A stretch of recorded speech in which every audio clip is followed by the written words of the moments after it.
Okay, so welcome everyone. For those of you who don't know me, my name is Amir Khan. I host these weekly newbie coaching calls, even though some of our friends on this call are not newbies anymore, which I'm so happy to see, which is great. So always welcome anybody who likes to join. It's a small thing that I like to do. Number one, so the ones who don't know, I have a fixed presentation that I do on a topic. Today we're gonna do a deep dive in one market, and it's going to be Peoria, Illinois. But before I do that, I just ask everyone if somebody has a good news to share, they have a property under contract, they've closed on something, or some other news they'd like to share.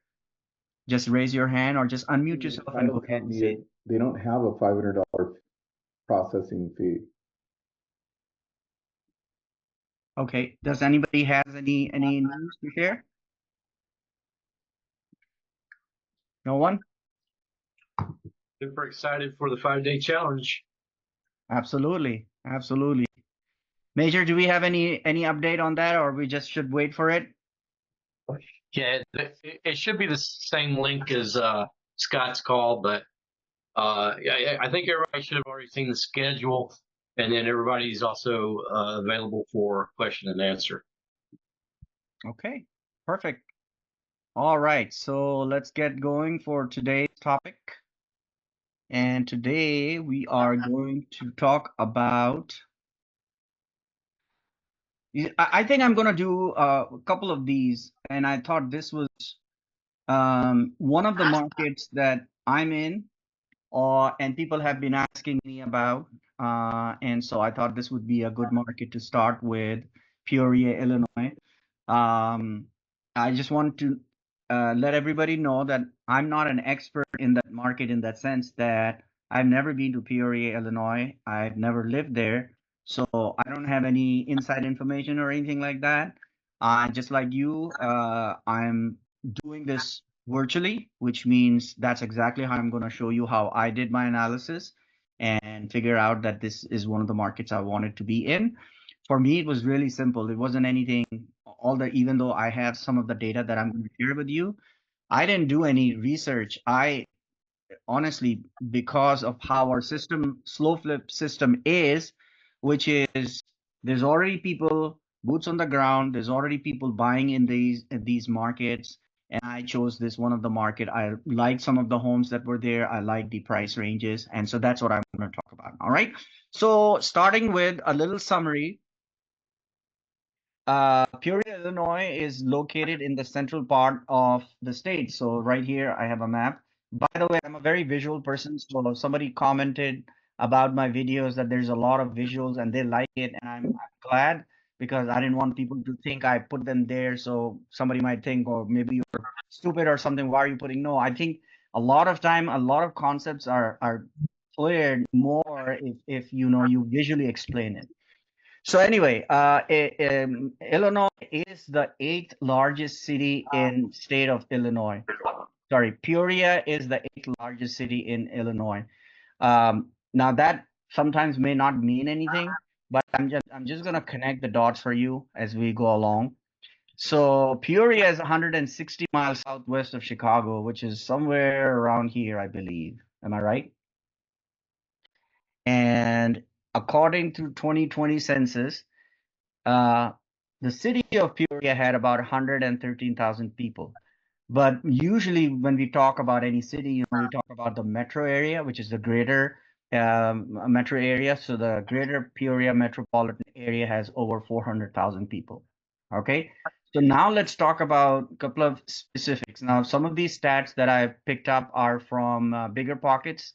They have a tool where you can put in a zip code and it'll give you some numbers. Now, it's good to look at these numbers, but be very aware of this that in slow flips, our strategy is very, very specific, right? When you look at these stats are usually very broad. For example, it's talking about a median rental income of $1,137. Well, remember, this includes apartments, it includes very large home, it includes smaller homes. So that number may or may not mean something to you in that sense, but these are just data that we can use to figure out something. Again, the medium home price, 144,272. I mean, unless you're doing flips. If you're doing flips, yes, that number is very, very helpful, right? But for slow flips, I'm not really sure, right? There is a rent to price ratio. Now, this is interesting, but again, remember the price point we are buying at, I guess the rent to price ratio is going to be very different. So if you simply divide 1,137 over 144,272, you're going to get about 0.0079. In percentage, it'll be 0.79, right? Population growth. So this is, if you remember, this Scott has told us before that we are in markets that are generally declining. So you do have some opposite information. You have on this side, it's showing you that there is a 7.92% growth in valuation, but you're also showing a 0.62% decline in population. So that could be happening. It could mean also there people are moving from some parts of the town to other parts. We're going to talk about the zip codes, and that could be happening. So I guess what I'm trying to tell you is that we don't know all these answers. All right. So don't just jump to a conclusion based on looking at that one stat. All right. So you have to look at everything and then apply what we are doing in terms of our strategy and try to get as much value as you can from it. Okay, so our takeaway from just this idea is to know that Peoria is the 8th largest city. So it is not the largest city, it's not the smallest city, it is 8. On a national scale, that is really considered a small city, right? But this is something I didn't even know when I did this research. I found out because I actually have a property in Springfield, Illinois, and in my mind, I was complaining, oh man, this is such a small market. And I realize now it's actually comparable in size to Springfield, Illinois, which is actually quite exciting for me to know that. All right. So this is a map of Peoria, Illinois. And I'm going to talk about, so when I was doing this research, I found that if you Google it and you try to find how many zip codes are there, and obviously I didn't know this, I'm learning as you all are, that there are 33 zip codes, somehow the other are in or around Peoria. What that means is there are 13 unique zip codes, which means they're completely within Peoria, but all the other zip codes are either partially in Peoria or parts of those zip codes are in some parts of the greater metropolitan Peoria area. Okay. So what that means is when somebody says, well, in Peoria and here's a zip code, be aware that it could be part in Peoria and part in some other city or other metropolitan area. All right. So some of the big zip codes that came out are these, the top 5, 61614. In this zip code, what I found was there were higher average home values generally. In the zip code 61615, it was also generally relatively higher valued homes. In a zip code 61604, they were moderately priced homes. And remember, these are all relative. Zip code 61605 was generally low average homes compared to the other parts of Peoria. And then 61606, the last one, was in the mid range. All right. So a key takeaway from this is while there are many zip codes in Peoria, there are only 13 unique zip codes of the city, while the others are overlapping and are partially in Peoria, Illinois. The home prices in most zip codes, if you look at this from at least these 5, you can see most are in the higher range, which could mean, I don't know, based on my research, what I'm looking at for slow flip model, which is around 30 grand, they're not going to work. They're much higher. All right, so let's focus on 61605 because, like I showed in the previous slide, they are on the low end. right? So let's get down and get some numbers down, and for me it really helps. So I wanted to know how many people live in this zip code. So if you do some research, you'll find the number is about 14,000 people live in this specific zip code. This one was tricky. I wanted to find out how many single family homes are there in this zip code. So if you Google it, you probably won't be able to find it. But what you could do is, just like how I showed you, you can go on PropWire, put in the zip code, under property type, choose single family homes, and don't choose any lead type. What it'll show you is every single tax record that shows a single family home. Now, it is possible it could be showing you a lot, but technically it shouldn't be coming as lot. It should be coming as the land right here as it shows. But that's what I put. So I got a number of 4,359. So based on that, I'm estimating that's how many single family homes are in this zip code. All right. So I'm trying to assess the market. I'm trying to see how big is the market, how many homes are there. So then the next step is, if you do a search and you go on the MLS, do you find any listing? And I use try to keep the range up to 37 grand, 37,000. Even though I'm probably going to buy at 30 or below 30, but that just gives me the search criteria. So I found 7 listing when I did it this morning. There were at least 7 listing that were in this zip code, and they could be great potential. There's one right over here. This is listed at about 40, but again, that's just the listing price, right? Now, remember, as a slow flip, this is only the first step, right? What is the other crucial step?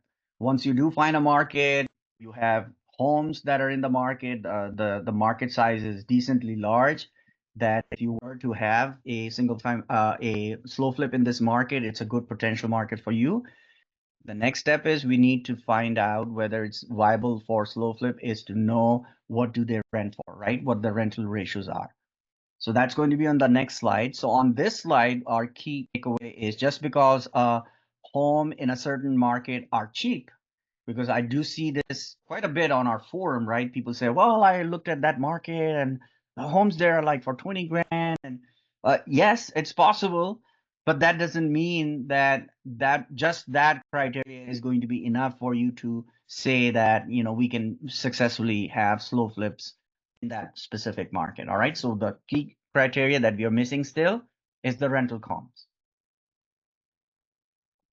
So the rental comps, if you go to Zillow, there's a rental manager, and I believe one of the options there is, if you put a zip code, it'll actually give you a summary for that zip code. So when I do that for this zip code, 61605, it told me that the median rent in this market is $800. And the month-to-month change is about $52. A year over change is $106. And there are actually 29 listings in the market right now. All right. Now, again, let me remind you that medium rent is a little vague because it includes apartments, it includes larger homes, smaller homes. That number may not be very specific. That's why we actually do a comp. So this is not a comp. This is just a market stat, right? But these two figures are really important, right? For us to do slow flips, to know that it is increasing the market demand in these markets for rentals, and they are increasing in value. What that means for us is, if you have a vacancy and if you have to evict someone, there's a greater possibility that you can now lease it again for higher amount that you did before. Okay, so some of the other data that I got from here was, number 2 was, how much did it cost to rent a house in 61605? So it gives us a range: 623 at the low end, 1600 at the high end, which actually, if you think about it, if you think of the median income in this zip code and the range of this model, that tells you that this is really a lower income area, right? 623. I'm not really sure what do you get for 623. maybe an apartment or a really, really small home. But 1600 was the highest that you got for basically anything in the market, right? So it kind of gives you an idea, right?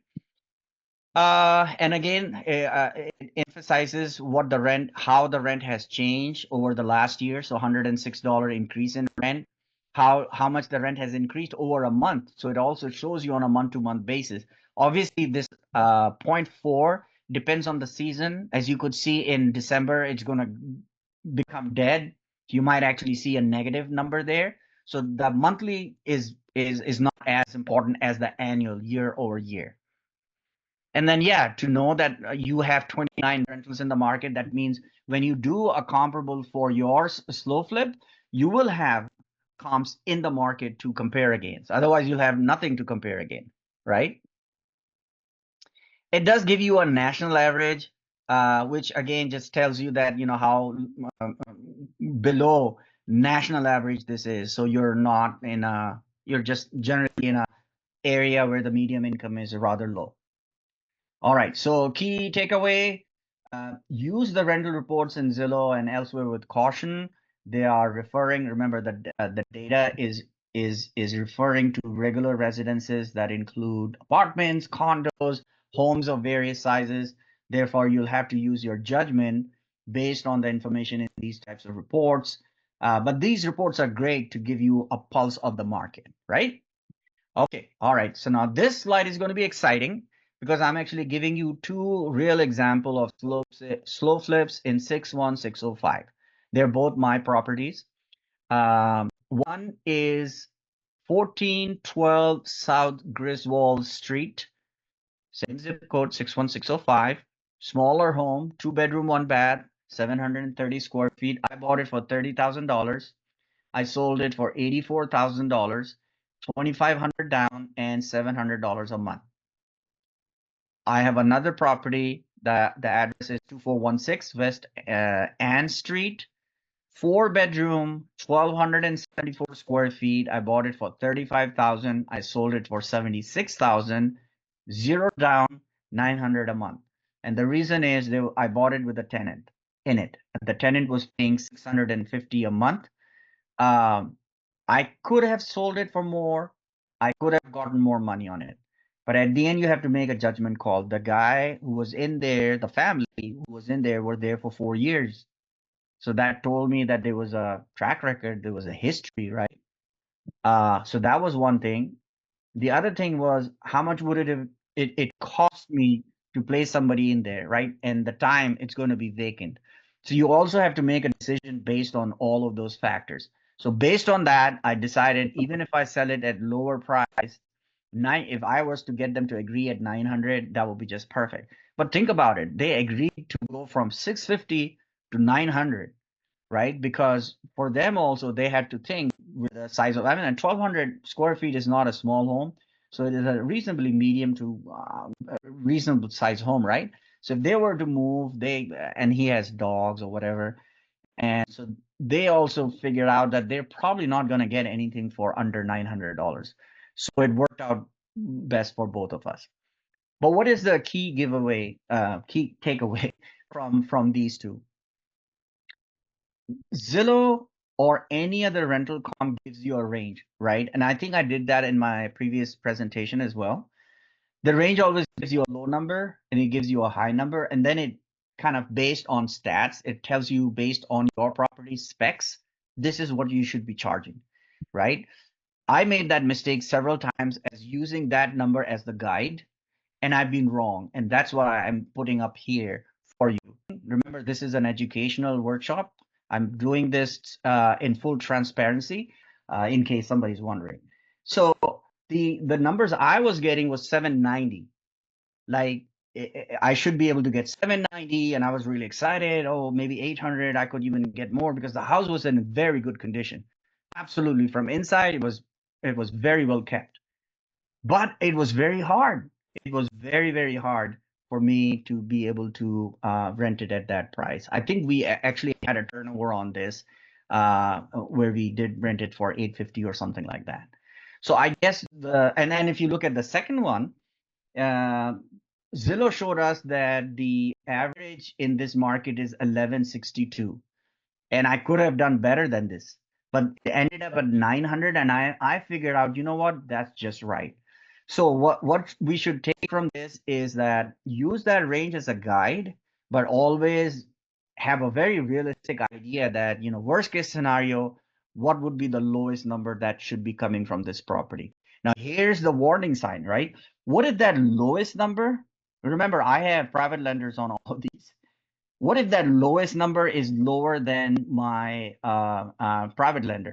In this case, that 700 is I'm not making enough on this because my private lender, with the private lender and taxes, I'm right at maybe break even. I don't even I have to do the numbers and figure out where I am. So that's in this case because initially when we did this, it was at 850 and we weren't getting too many buyers. And so at some point you have to decide, well, something is better than having a vacant property producing no income, right? Okay, so there's another opportunity out there. This was the other zip code that was listed. If you remember the number 5, I believe, 61606. This one had a medium range price homes. And I went in PropWire and I looked it up and I didn't find anything active on Zillow or on the MLS. But if you go and you look at sold properties, I actually did find a couple of properties that sold in the price range that we buy for our slow flip model. All right. So this is another way for you to figure out what are the other areas where, you know, potentially you can buy. So this is another zip code, 61606. And yeah, so the key takeaway from this is markets change, so always be on a lookout for new markets opening up or existing markets becoming saturated, which, you know, if you remember, it has happened in some other markets. But as of now, it looks like these two zip codes are really good potential. Okay, so that's all I have. If you have any question, just press the button so I can see your hand, and then I'll call on you. Yes, I see Kristen. Go ahead, Kristen, please. Unmute yourself. One question: you were when you were on the one slide that that had the Zillow Rent Manager. I happened to have seen on the right upper right hand corner of that page where you could actually dial in and say what was the housing type or bed numbers or something. Mm-hmm. Now, in the research that you were doing, I understand that you were trying to do kind of a blanket of the whole market, but did you then go back in and dial that in Zillow Rental Manager to be just single family houses? Is that what you did eventually? Yes, yes. So Okay. when you're doing, so remember, I may have used the word comp analysis, but what I was Okay. really doing was a market analysis. But you're absolutely correct. That's exactly how I do it. So when you have an address, you will plug in the address, and then based on the tax record that it pulls, it knows how many bedroom, bath it is, and then it finds whatever the comps are in the market. And yes, that's what I do. Okay. Yeah, I just, when you were speaking and then that was up there, I saw that oh, wait, we could pick that it's a single family house, but I understand that you're actually doing a blanket for the Right. area in general, Right. just to Right. see if it's viable. Got it. Thank Got you. it. Sure. Any other question? Yes, Christopher, go ahead, please unmute yourself. Yeah, in slides 1 and 2, what are your sources for your data? Where'd you pull that data? So basically I use a tool called so I use a lot of AI tools, and basically it's pulling off of the internet. And so are you talking about this one right here? This one? Yeah, like the This first one app. was, yeah, this one is I have a premium account with Bigger Pockets, and so they have a tool where you plug in the zip code and it'll spit this out. But you can get this anywhere. You can Google it and it'll give you, because honestly, this data is very broad. It's Yeah. you know, it's nothing special in that sense. What you're getting here in PropWire is more valuable because it's actually pulling data from, like, this data. This is based on what's actually out there and what's in the tax record. So this is more accurate, or Yeah, valuable. makes sense. Okay, thanks. Sure. Has anybody bought in Peoria, or is anybody looking in Peoria? I I was looking at a place a couple weeks ago that ended up selling, but I was on the fence about. Okay. So what price range were you looking at? They were selling 2 units right next to each other Okay. for like 39, I think. One unit looks like it came in and rehabbed over the last 6 months, and it was really nice. That single family home right next to it had pretty big issues, so that's why Oh, 2 units were going so slow. I think I mentioned it to you a couple did weeks ago. you and I talked about that? Yeah. Yeah, that was the one. Yeah, Yeah, that's the one. Yeah, it's so and see that's the thing about this is anything that sounds too good to be true is yeah, like more because when I saw the first house, I'm like, yeah, it looks like it's done. But yeah, sure enough, there was major issues with I think with both. One was the sewage line was completely blocked, which means correct. we're Yeah, talking about a major, and also I think they were deeded as one lot or were they deeded separately? I'm not really sure about that also. I I think that was a question. I think the agent ended up telling me they were deeded separate, even though it didn't seem like it would be, but I think it was. But Mm. it did end up selling. The agent was very responsive, and she actually emailed me back and said it's sold. So I guess someone wanted it.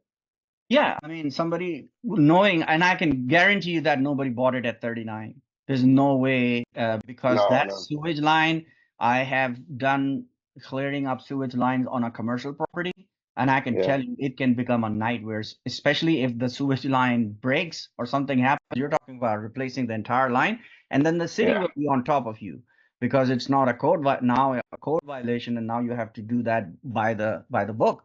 So it's just, yeah, slow flip model is don't buy somebody else's problem, buy something that is, habitable, may require some minor updates here and there, but, stay away from major issues.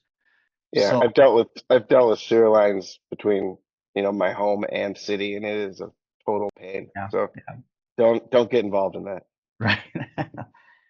Okay, cool. All right. Any other questions? Anybody like to update? Yes, Brad, go ahead. Sorry, Amir, I don't see the little hand button on Yeah, here. it's okay. I can't find it half the time as well. Okay. Yeah, I had just a couple thoughts. Number one, that site that I posted in the chat, that's another good website for some quick data uh, analysis. I like that you can type in a particular city, a metropolitan statistical area. So, and it's very visual as well, which I agree with you. I like for quick analysis. Um, Rentometer is another good one for rent Yes. analysis. I'll also like to kind of measure that against Zillow for folks who may not have seen that one. My question for you was, do you look heavily into sort of the state of the economy in the towns that you might be interested in? What are the trends there? I know that in general Peoria had a negative 0.62% population growth, which, again, you pointed out that could be due to a number of variables. That doesn't necessarily mean a hugely declining population. Okay. And I just kind of wondered what your thoughts were on economic trends. For example, I've kind of been nosing around in Flint a little bit. Flint, Yeah, I saw Michigan. yeah, I saw a great house there for like 15K, but I'm still a little concerned about what's going on in Flint. So So remember what Scott says. Scott says generally you have to understand how the reason why this model, slow flip model works is that you have markets that are generally declining. Because they're generally declining, people like flippers are not going in these markets and buying homes and upgrading them and selling them because there's not enough spread in there. And same thing is happening with landlords. Landlords are not upgrading their property because there's no reason for it. There's no price appreciation, so they can't refinance it and get money out of it. So they keep the property as is, and it gets worse, and they then can't rent it for enough, so it's not a good market for them to be landlording in, right? So that's where we are finding opportunity. That's why we are coming in these markets. So inherently, you are going in markets that are generally declining. Okay, so that's one, right? But when we say that, we are not saying they're declining drastically, which means there is a huge difference between demand and supply. That's an example of Detroit. I don't know enough about Flint, but I know because of the water scandal, a lot of people left, and I don't know even now what the situation is. But Detroit is definitely an example of that, where there is so much inventory, but the demand has just gone dead. It went dead. It's starting to come back up. By the way, if you look at general trends in Michigan for the last 20 years, there was a population, uh, people moving out of the state in large numbers in the last 20 years. But in the last 5 years, you're now starting to see the trend change. So what we learn from this is just understand what the model is. What our model is exactly this, that we are in markets that are generally declining. So don't let small things like this bother you. Um, uh, the easiest thing is where our group members are already investing and are successfully doing it, you don't have to worry about it. Because you're just going to overanalyze things, and I don't think you need to do that. But again, you have to be comfortable with this. If you feel comfortable with this, with everybody doing, learn from it. When you're comfortable, that's when you make a decision. But if you're not comfortable, then don't do it. But that's what everybody's doing. That's what I did. I mean, I didn't have any more information than anybody else when I made the decision to go into Peoria, for example, right? And I'm still probably going to buy more in Peoria. And other markets, Toledo is another market, and obviously St. Louis, Missouri is a very big market. And then these other smaller pockets, Cahokia, Decatur, and all those markets. Yeah, it's really interesting. I'm from Chicago, so I'm particularly attuned to Chicago and Illinois politics. Although I recently left, so I live in Northwest Indiana now. But I do worry a little bit long term because Illinois has such problems with the unfunded pension liabilities in the state, and thus property taxes all over the state have really shot up in order to try and fund some of that. And so, again, long term, it's just a question I ask myself, could that impact me if I certainly would never buy another rental in Illinois, but would a slow flip, could I potentially be impacted by that, even though ostensibly the tenant buyer is paying the taxes? Yes. Right. But should they leave or should something happen, I could theoretically still be on the hook for a big jump in property taxes. I'm in Texas, and you know what the property taxes are here? Brutal.